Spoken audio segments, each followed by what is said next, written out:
The birth of Zeus, Rhea's deception. Since Cronos, the king of the Titans, had heard the prophecy that said, "One of your children will dethrone you," his life had become a nightmare. The shadow of the future relentlessly haunted him, and paranoia had taken hold of him. To avoid his downfall, he devoured his children as soon as they were born. Every time his wife, Rhea, gave birth, a baby would disappear into the abyss of his stomach. The sacrifice Cronos believed was necessary to prevent the inevitable. His first daughter Hestia was swallowed instantly, followed by Demeter, Hera, Hades, and Poseidon. Rhea, heartbroken by the loss of each one, watched helplessly as her husband devoured the children she loved. But this time, the situation was different. This child would be the last, and Rhea felt that her destiny was at stake, as well as the future of the entire cosmos, and most importantly, her family. She knew that if Cronos discovered she was expecting a new child, it would not live to fulfill its destiny. The tension grew with each passing day. Rhea could feel her husband's hands upon her, watching her with suspicion. Cronos had already noticed something strange in her behavior, but he too had been constantly absorbed in the thought that one of his children would overthrow him. And this fear kept him so trapped in his own worries that he did not see clearly the movements of his wife. Every time Rhea looked at Cronos, she saw in his eyes the torment of uncertainty, the anguish of knowing that at any moment he could lose his reign. What would he do if Rhea's next child turned out to be the one who would defeat him? It was not an option to take the risk. And so, Cronos' cycle of paranoia continued. He had devoured his other children so quickly that there was no room for any alternative. He could not imagine that Rhea had devised a plan to avoid tragedy once again. Rhea's pregnancy advanced, but the constant worry that Cronos would discover the truth never ceased. She couldn't trust anyone else, not even the nymphs around her, because her husband would find out everything. Fear had been her companion for months, but something inside her, a powerful and silent force, urged her to move forward. Her child had to be born, and her sacrifice had to be worth it. The birth. The night Rhea gave birth came like a silent storm. A cold breeze slipped through the palace cracks, and the air was heavy with foreboding. The goddess was in her chamber, surrounded by shadows, and the palace seemed as still as time itself. Cronos was not near, but Rhea knew it would not be long before he came to see her. Nervousness turned into a palpable tension in every corner of the room. The pain began, and with it, the incessant beating of her heart. The baby was about to be born, and Rhea knew she had to act quickly. What happened next would make the difference between life and death for her child. Between contractions, Rhea thought about what she had to do. Next to her, a red cloth. Inside, the stone she had meticulously shaped.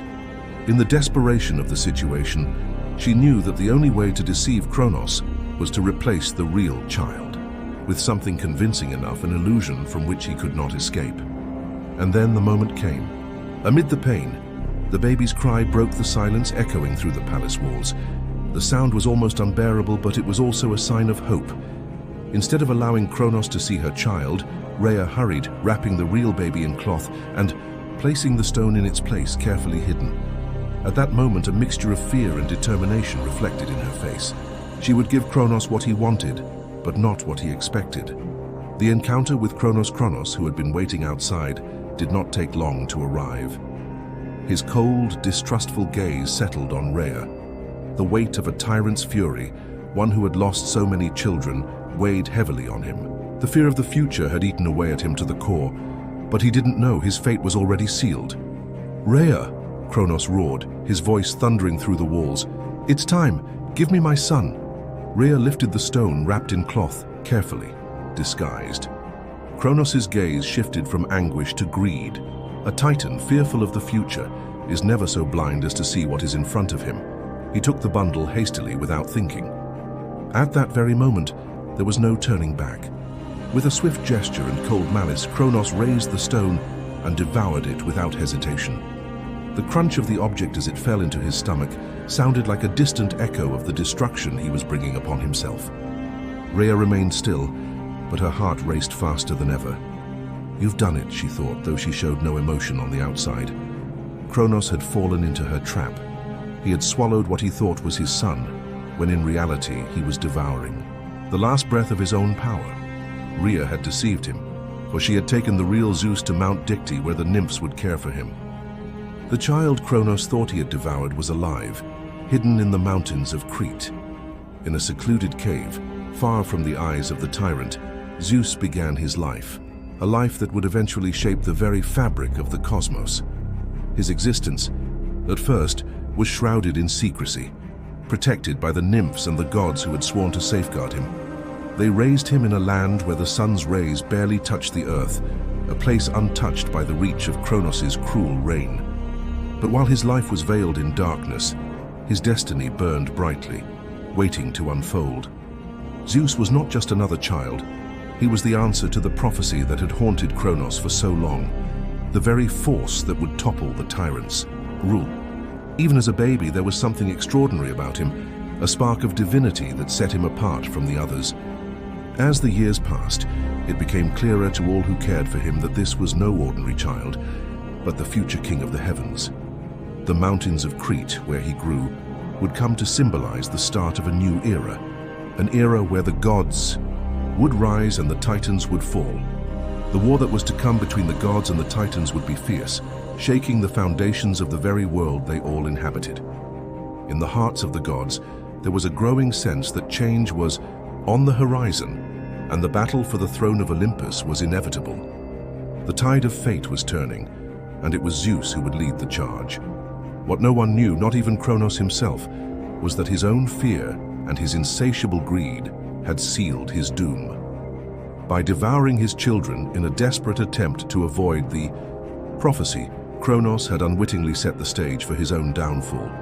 His actions, driven by paranoia, had ensured that the one who would dethrone him would be born. The prophecy had come to pass, not as a mere warning, but as a decree etched in the very essence of the cosmos.